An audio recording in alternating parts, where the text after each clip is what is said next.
कहानी की शुरुआत में 800 साल पहले का टाइम दिखाया जाता है, जब ब्लैक प्लग नाम की बीमारी पूरी दुनिया में फैल रही थी, जिसकी वजह से इंसानियत पूरी तरह से खत्म हो रही थी। ये बीमारी क्वीन विच ने फैलाई थी, जो चाहती थी कि पूरी दुनिया में विचेस का राज हो, ना कि इंसानियत का। कुछ नाइट्स क्वीन विच को मारने के लिए उसकी गार तक पहुंचते हैं, लेकिन क्वीन विच बहुत ही ज्यादा खतरनाक और ताकतवर थी।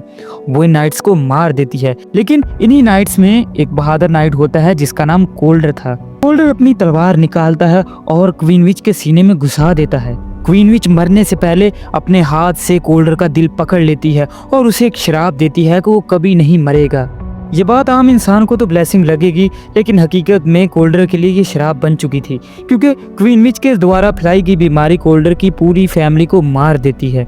कोल्डर के पास जीने का कोई सबब नहीं, क्योंकि वो अपनी फैमिली के साथ मरना चाहता था। फिर सीन प्रेजेंट में शिफ्ट होता है, जहां कोल्डर दिखाई देता है, जो अभी तक मरा नहीं था और वक्त गुजरने के साथ साथ उसके जीने का तरीका बदल चुका था। कोल्डर एक हवाई जहाज पर जा रहा था, तभी अचानक से मौसम बदल जाता है। कोल्डर को शक होता है कि ये जादू के साथ किया गया है। फिर वो इसकी इन्वेस्टिगेशन करने के लिए उठता है कि जहाज में कौन जादू कर रहा है। कई सालों पहले इंसानों और विचेस के दरमियान एक एग्रीमेंट हुआ था कि विचेस अपने जादू के साथ इंसानों को नहीं मारेंगी, जिस वजह से इन्हें जमीन पर जिंदा रहने का मौका दिया गया था। लेकिन जो भी इन एग्रीमेंट को तोड़ता, कोल्डर का काम था कि इन विचेस को पकड़ना और इन्हें मार देना। एक्शन फोर्स नाम एक ऑर्गेनाइजेशन के लिए कोल्डर काम करता था। कोल्डर उस लड़की को ढूंढ लेता है और उसके पास जाकर बैठ जाता है, जिसके पास 2 खतरनाक पत्थर थे जिनसे मौसम बदल सकता था। ये पत्थर इतनी ताकत रखते थे कि उस लड़की को खुद पता नहीं था। कोल्डर वो जादुई पत्थर पकड़ लेता है, मगर लड़की उससे कहती है, मुझे लगता है तुम मुझे कैद कर दोगे। कोल्डर कहता है, नहीं, क्योंकि तुमने ये जानबूझकर नहीं किया। फिर वो उन जादुई पत्थरों को लेकर चला जाता है। अब से कोल्डर को लास्ट विच हंटर के नाम से जाना जाता है। अगले सीन में एक आदमी कोल्डर से मिलने आता है, जिसका नाम डोलन होता है। डोलन एक्शन स्वॉर्ड का चीफ था और एक प्रीस्ट भी था। डोलन को बताता है कि कल वो अपने काम से रिटायर होने वाला है। असल में कोल्डर इन्हीं डोलन के साथ मिलकर तमाम विचेस को कैद करता था, मगर अगले दिन कोल्डर को एक कॉल आती है और उसे पता लगता है कि डोलन अब जिंदा नहीं रहा। पुराने डोलन की मौत के बाद नए डोलन को हायर किया जाता है, जो सेम वही काम को कंटिन्यू करेगा। कोल्डर और नया डोलन पुराने डोलन के घर जाते हैं, जहां वो सारे घर को चेक करते हैं। उन्हें पता चलता है कि किसी ने यहाँ पर जादू किया हुआ है, लेकिन नए डोलन को घर में कुछ मरी हुई मक्खियां मिलती हैं, जो जादू होने का निशान था। कोल्डर इन मक्खियों पर कुछ छिड़कता है, जिससे घर पर किया गया सारा जादू टूट जाता है। इसके बाद घर का असली रूप सामने आता है। घर का सारा सामान टूटा हुआ था। ये देखकर कोल्डर थोड़ा परेशान और कंफ्यूज हो जाता है, क्योंकि क्वीन विच अपने टाइम पर ऐसे निशान बनाती थी जो उन्हें इस कमरे में मिलते हैं। एक और चीज थी कि वो पेन भी गायब था, जो कोल्डर ने डोलन को गिफ्ट किया था। इससे ये पक्का हो जाता है कि किसी जादूगर ने ही डोलन को मारा है। अगले दिन कोल्डर और नया डोलन एक विज़र्ड के पास जाते हैं, जो जादूगरी की चीजें बेचता था। उसे वो ऑब्जेक्ट दिखाकर पूछते हैं कि डोलन का मर्डर किसने किया है, लेकिन ये विज़र्ड आंखों से अंधा था, इसलिए जिसने भी इस चीज को खरीदा था वो कहता है कि मैंने उसे नहीं देखा, लेकिन हाँ, मैं इतना जानता हूँ कि जो भी यहाँ आया था उसके पास से एप्पल्स की स्मेल आती थी। कोल्डर समझ जाता है कि ये किस जादूगर का काम हो सकता है। फिर कोल्डर और नया डोलन उस जादूगर के घर जाते हैं, जहाँ पर वो बच्चे के रूप में बैठा होता है। तभी कोल्डर अपना चाकू निकालता है और उसकी टांग में घोंप देता है, जिससे वो अपने असली रूप में वापस आता है। जब कोल्डर इसके घर की तलाशी लेता है तो वहाँ वो पेन भी मिलता है जो इसने डोलन को दिया था। ये देखकर कोल्डर को पूरा यकीन हो जाता है कि इसी ने डोलन को मारा होगा। फिर कोल्डर इसे पकड़ लेता है और कैद कर डालता है, लेकिन कोल्डर को पता चल जाता है कि इन सब के पीछे कुछ बहुत बुरा होने वाला है। कुछ टाइम के बाद कोल्डर को पेन के अंदर से एक मरी हुई मक्खी मिलती है, जो पुरानी ब्लैक बल्ब बीमारी की तरफ इशारा कर रही थी। यहाँ ये पता चलता है कि उस बीमारी से कोई मरता नहीं, बल्कि जब भी कोई इससे इन्फेक्टेड होता तो वो कोमा में चला जाता। वो तब तक होश में नहीं आ सकता था जब तक वो बीमारी फैलाने वाला इंसान मर नहीं जाता। इससे ये पता चलता है कि डोलन अभी तक मरा नहीं था, बल्कि वो भी कोमा में था, क्योंकि वो भी इसी बीमारी से इन्फेक्टेड था। कोल्डर को यह पता चलता है कि अगर वो 3 दिन के अंदर उस आदमी को नहीं मारेगा जिसने बीमारी फैलाई है, तो डोलन अपनी जिंदगी खो देगा। इसीलिए डोलन जल्दी करता है और उस आदमी को ढूंढने की पूरी कोशिश करता है, ताकि डोलन कोमा से बाहर आ सके। फिर कोल्डर को एक निशान याद आता है जो नए डोलन ने उसे दिया था कि याद करो जब तुम मरने वाले थे। और कोल्डर की मौत का टाइम वही था जब क्वीन ने उसे श्राप दिया था। कोल्डर अपनी यादों को सोचने की काफी कोशिश करता है, लेकिन उसे कुछ भी अच्छी तरह याद नहीं आता, क्योंकि ये बात बहुत पुरानी थी, यानी 800 साल पुरानी। इसीलिए वो अपनी यादों को रिफ्रेश करने के लिए एक विच के पास जाता है। फिर कोल्डर बार में दिखाई देता है, जहाँ वो विच से वो ड्रिंक मांगता है जिससे अपनी मेमोरी को रिफ्रेश किया जाए। लेकिन वो विच जिसका नाम क्लोरी था, उसे अपने सामने देखकर डर जाती है, क्योंकि वो समझती है कि ये विच हंटर है, ये मुझे मारने आया है। लेकिन कोल्डर उसे कहता है कि अगर तुम मुझे ड्रिंक बनाकर नहीं दोगी तब तो मैं तुम्हें जरूर मार दूंगा। अपनी जान बचाने के लिए आखिरकार वो ड्रिंक उसे बना देती है। जैसे ही कोल्डर उस ड्रिंक को पीता है, अपनी पुरानी यादों में चला जाता है, जहाँ वो क्वीन से लड़ रहा था। तभी बलेल नाम का जादूगर उस पर हमला कर देता है। कोल्डर अभी तक अपनी पुरानी यादों में था, इसलिए वो थोड़ा वीक था।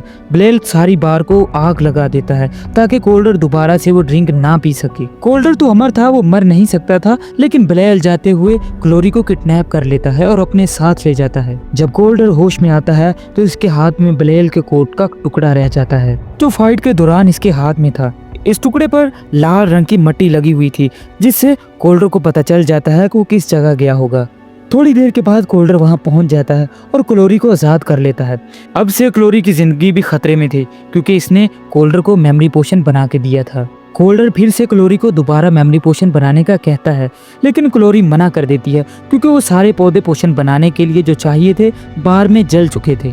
लेकिन क्लोरी उसे अपनी एक दोस्त के बारे में बताती है जो इस तरह के पौधे उगाती थी, और वो दोनों इसके घर जाते हैं।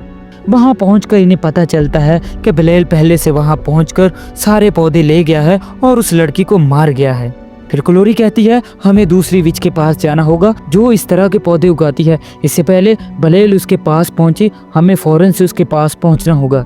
वो दोनों इस विच के पास जाते हैं, लेकिन वो बड़ी खतरनाक और चालाक थी। वो कोल्डर पर जादू कर देती है और वो अपनी यादों में चला जाता है, जहाँ वो अपनी बेटी और बीवी से मिलता है। इस वक्त क्लोरी अपनी पावर का इस्तेमाल करती है, क्योंकि वो ड्रीम वॉकर थी और ख्वाबों में आ जा सकती थी।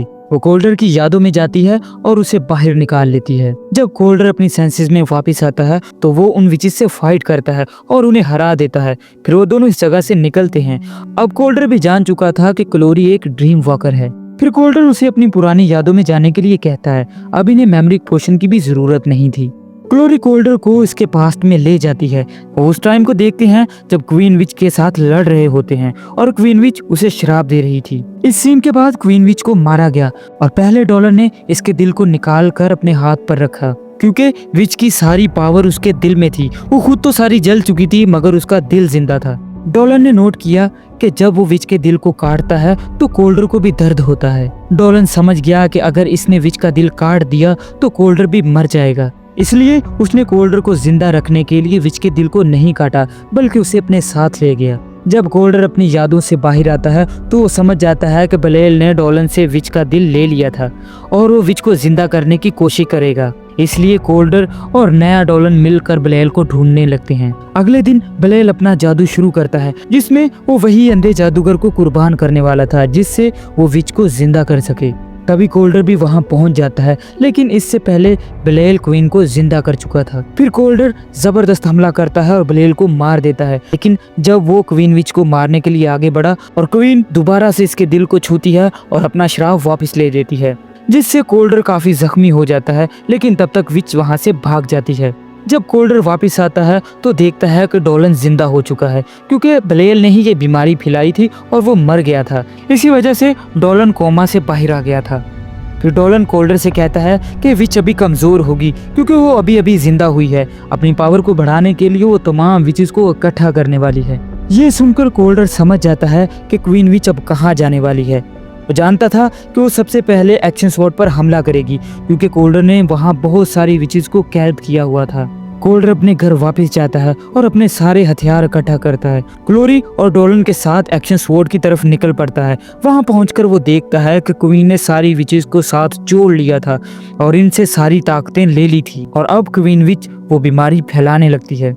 इसी दौरान क्लोरी अपनी पावर का इस्तेमाल करती है और एक विच के अंदर घुस जाती है और उसे मार देती है, जिससे क्वीन का जादू टूट जाता है और वो कमजोर हो जाती है। अब कोल्डर अपनी जादुई तलवार निकालता है और उससे लड़ना शुरू हो जाता है। लेकिन यहाँ सीन बिल्कुल बदल जाता है। नया डॉलन विच का साथी निकलता है।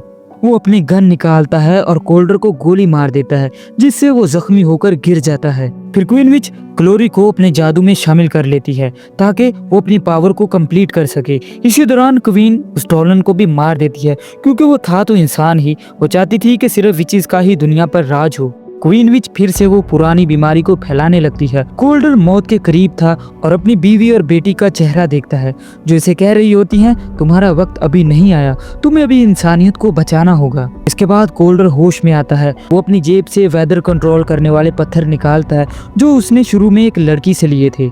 तभी उन पत्थरों से ताकत निकलती है जो सारे मौसम को बदल देती है, जिससे क्वीन विच का जादू टूट जाता है। अब कोल्डर अपनी तलवार निकालता है और विच के सीने में घुसा देता है, जिससे वो फौरन मर जाती है। लेकिन क्वीन विच का दिल अभी जिंदा था। कोल्डर अपनी तलवार उसके दिल में घुसाने लगता है ताकि वो पूरी तरह से मर जाए, लेकिन तब ग्लोरी उसे रोक लेती है। वो कहती है, अगर तुमने इस दिल को खत्म कर दिया तो तुम भी साथ ही मर जाओगे। अगर तुम मर गए तो विचेस को रोकने वाला कोई नहीं रहेगा, इसलिए तुम्हारा जिंदा रहना जरूरी है। तभी कोल्डर को अपनी बेटी और बीवी की बात याद आती है, जो उन्होंने कही थी कि तुम्हारा वक्त अभी नहीं आया, तुम्हें अभी इंसानियत को बचाना होगा। इसलिए कोल्डर अपना फैसला बदल देता है और क्वीन विच के दिल को मारने की बजाय इसे घर में महफूज तरीके के साथ संभाल लेता है, ताकि कोई भी इस तक ना पहुंच सके। इसके बाद कोल्डर पुराने डॉलन से मिलता है। वो उससे कहता है कि तुमने एक बार फिर से इंसानियत को बचा लिया। ग्लोरी, जो कि एक विच थी, लेकिन फिर भी कोल्डर की दोस्त बन चुकी थी। अब वो दोनों मिलकर बुरी ताकतों का मुकाबला करते हैं। इसी के साथ ये कहानी यहीं पर खत्म होती है। हो सके तो आप वीडियो को लाइक कर सकते हैं।